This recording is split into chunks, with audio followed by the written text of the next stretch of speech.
जय श्री कृष्ण। मयाध्यक्षेण प्रकृतिः सूयते सचराचरं हेतुनानेन कौन्तेय जगद्विपरिवर्तते। अध्याय 9 श्लोक 10 व्याख्या। मयाध्यक्षेण प्रकृतिः सूयते सचराचरम।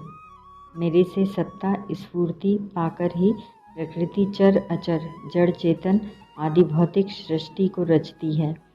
जैसे बर्फ़ का जमना, हीटर का जलना, ट्राम और रेल का आना जाना, लिफ्ट का चढ़ना उतरना, हजारों मील दूरी पर बोले जाने वाले शब्दों को सुनना, हजारों मील दूरी पर होने वाले नाटक आदि को देखना, शरीर के भीतर का चित्र लेना, अल्प समय में ही बड़े से बड़ा हिसाब कर लेना आदि आदि कार्य विभिन्न विभिन्न यंत्रों के द्वारा होते हैं।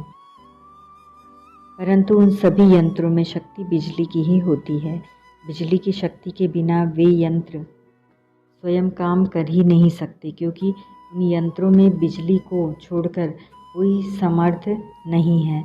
ऐसे ही संसार में जो कुछ परिवर्तन हो रहा है, अर्थात अनंत ब्रह्मांडों का सर्जन पालन और संहार, स्वर्ग आदि लोकों में और नरकों में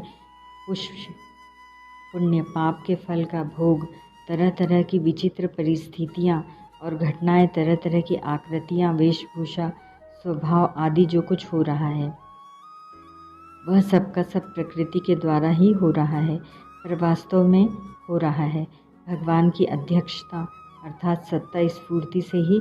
भगवान की सत्ता स्फूर्ति के बिना प्रकृति के ऐसे विचित्र काम कर ही नहीं सकती, क्योंकि भगवान को छोड़कर प्रकृति में ऐसी स्वतंत्र सामर्थ्य ही नहीं है कि जिससे वह ऐसे ऐसे काम कर सके। तात्पर्य यह हुआ कि जैसे बिजली में सब शक्तियाँ हैं, पर वे मशीनों के द्वारा ही प्रकट होती हैं, ऐसे ही भगवान में अनंत शक्तियाँ हैं, पर वे प्रकृति के द्वारा ही प्रकट होती हैं। भगवान संसार की रचना प्रकृति को लेकर करते हैं और प्रकृति संसार की रचना भगवान की अध्यक्षता में करती है। भगवान अध्यक्ष हैं, इसी हेतु से जगत का विविध परिवर्तन होता है। हेतु नानेन जगद्विपरिवर्तते। वह विविध परिवर्तन क्या है? जब तक प्राणियों का प्रकृति और प्रकृति के कार्य शरीरों के साथ मैं और मेरापन बना हुआ है, तब तक उनका विविध परिवर्तन होता ही रहता है। अर्थात कभी किसी लोक में तो कभी किसी लोक में, कभी किसी शरीर में तो कभी किसी शरीर में परिवर्तन होता ही रहता है। तात्पर्य हुआ कि भगवत प्राप्ति के बिना उन प्राणियों की कहीं भी स्थिति स्थायी नहीं होती। वे जन्म मरण के चक्कर में घूमते ही रहते हैं। गीता 9वें अध्याय का 3रा श्लोक। सभी प्राणी भगवान में स्थित होने से भगवान को प्राप्त हैं, पर जब वे अपने को भगवान में न मानकर प्रकृति में मान लेते हैं, अर्थात प्रकृति के कार्य के साथ मैं और मेरापन का संबंध मान लेते हैं, तब वे प्रकृति को प्राप्त हो जाते हैं। फिर भगवान की अध्यक्षता में प्रकृति उनके शरीरों को उत्पन्न और लीन करती है। वास्तव में देखा जाए तो उन प्राणियों को उत्पन्न और लीन करने की शक्ति प्रकृति में नहीं है, क्योंकि वह जड़ है। यह स्वयं भी जन्मता मरता नहीं, क्योंकि परमात्मा का अंश होने से स्वयं अविनाशी है, चेतन है, निर्विकार है। परंतु प्रकृति जन्य पदार्थों के साथ मैं मेरापन का संबंध जोड़कर उनके परवश होकर इसको जन्मना मरना पड़ता है, अर्थात नए नए शरीर धारण करने और छोड़ने पड़ते हैं। जगत मात्र की उत्पत्ति, स्थिति और प्रलय की जो क्रिया होती है, वह सब प्रकृति से ही होती है, प्रकृति में ही होती है और प्रकृति की ही होती है। परंतु उस प्रकृति को परमात्मा से ही सत्ता स्फूर्ति मिलती है। परमात्मा से सत्ता स्फूर्ति मिलने पर भी परमात्मा में कर्तृत्व नहीं आता। जैसे सूर्य के प्रकाश में सभी प्राणी सब कर्म करते हैं और उनके कर्मों में विहित तथा निषिद्ध सब तरह की क्रियाएं होती हैं। उन कर्मों के अनुसार ही प्राणी अनुकूल प्रतिकूल परिस्थितियों का अनुभव करते हैं, अर्थात कोई सुखी है तो कोई दुखी है, कोई ऊंचा है तो कोई नीचा है, कोई किसी लोक में है तो कोई किसी लोक में है, कोई किसी वर्ण आश्रम में है तो कोई किसी वर्ण आश्रम में है, आदि तरह तरह का परिवर्तन होता है। परंतु सूर्य और उसका प्रकाश ज्यों का त्यों ही रहता है, उसमें कभी किंचित मात्र भी कोई अंतर नहीं आता। ऐसे ही संसार में विविध प्रकार का परिवर्तन हो रहा है, पर परमात्मा और उनका अंश जीवात्मा ज्यों के त्यों ही रहते हैं। वास्तव में अपने स्वरूप में किंचित मात्र भी परिवर्तन न है, न हुआ, न होगा और न हो ही सकता है।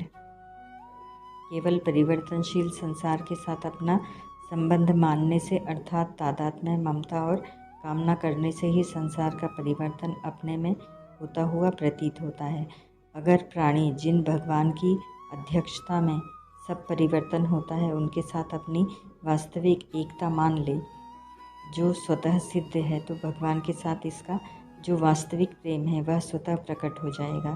परिशिष्ट भाव भगवान से सत्ता स्फूर्ति पाकर ही प्रकृति चराचर सहित संपूर्ण प्राणियों को रचना करती है, अर्थात सब परिवर्तन प्रकृति में ही होता है, भगवान में नहीं। जब तक प्राणियों का प्रकृति के साथ संबंध रहता है तब तक प्रकृति की परवशता के कारण उनमें विविध परिवर्तन होता रहता है, अर्थात उनकी कहीं भी स्थायी स्थिति नहीं होती। प्रत्युत वे जन्म मरण के चक्कर में घूमते रहते हैं। प्रकृति तो परमात्मा के अधीन रहकर संपूर्ण सृष्टि की रचना करती है, पर जीव प्रकृति के अधीन होकर जन्म मरण के चक्र में घूमता है। तात्पर्य है कि परमात्मा तो स्वतंत्र है, पर उनका अंश जीवात्मा सुख की इच्छा के कारण परतंत्र हो जाता है।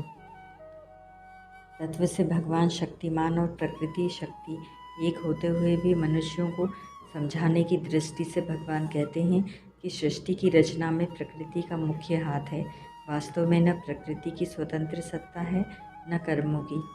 अगर भगवान और उनकी प्रकृति को अलग अलग देखें तो संसार का उपादान कारण प्रकृति है और निमित्त कारण भगवान है। क्योंकि संसार रूप से भगवान परिणत नहीं होते, प्रकृति परिणत होती है, परंतु भगवान और उनकी प्रकृति को एक देखें जो कि वास्तव में एक हैं, तो भगवान संसार के अभिन्न निमित्तोपादान कारण हैं। 7वें अध्याय के आरंभ में भगवान ने परा और अपरा प्रकृति के स्वरूप का वर्णन किया है और यहाँ 9वें अध्याय के आरंभ में उनके कार्यों, उत्पत्ति, स्थिति, प्रलय का वर्णन किया है, जो भगवान की लीला है। तात्पर्य है कि 7वें अध्याय में परा अपरा का वर्णन मुख्य है और यहाँ परा अपरा के मालिक परमात्मा का वर्णन मुख्य है। इस अध्याय में भगवान की लीला, प्रभाव, ऐश्वर्य का विशद वर्णन है, जिससे साधक का भगवान में प्रेम हो जाए, वह मुक्ति में अटके नहीं। ओम तत्सत।